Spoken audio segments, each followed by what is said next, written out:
There is a passage in the Bible in which Jesus states, "Upon this rock, I will build my church." I have read that passage many times, and every time I do, it brings up a memory from my youth.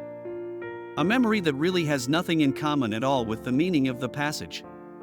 My mother used to talk about it, and though it happened many years ago, before I was even born in truth, but I suppose it resides in my memory and is a part of me, simply because of the number of times I have heard the story. The story, at least as I picture it in the conjured up images of my mind, goes like this. When my family lived on Leonard Street over 50 or 60 years ago, in a small home, but comfortable from what I am told, Dad brought home a rock. This was not just any rock, it was actually a mini boulder, and it was made of rose quartz, or as it is called here in the Midwest, the finest Sioux Falls granite. The rock was too large for my father to haul up the 2 flights of stairs that led to the yard from the street, and he had to ask a neighbor for help to get his prize into the yard. This exercise of movement of the rock was as long as it was arduous, but in the end it was accomplished.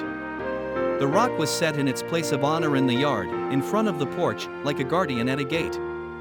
No one really knew exactly why Dad decided he needed this rock. Though I suppose no one really thought to ask, or if they did they probably thought asking was perhaps not the brightest thing to do, as there are some things you just do not question. I do know that in all the times I heard the story, I never really felt the need to ask his reasons, and to this day I really have no idea why Dad brought home a rock, nor on reflection is it really that important.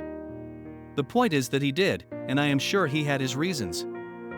I recently drove by the place where the old house once stood. It was torn down some years after my family moved out, just to see and perhaps find the answer to the question of why.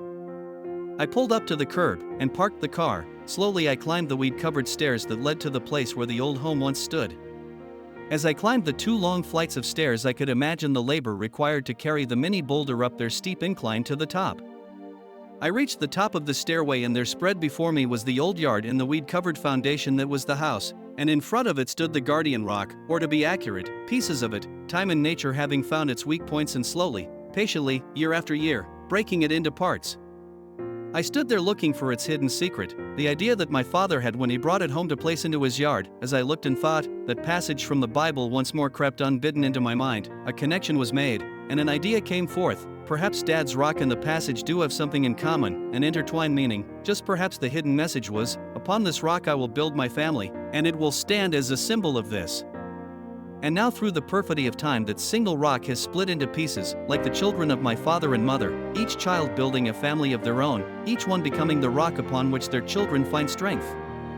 Who knows what my father was thinking that day, and as I said before, it really doesn't matter. What matters is the meaning the child understands, and as the child I am comfortable in the meaning I have come to believe in. Right or wrong, real or imagined, it's mine and I believe.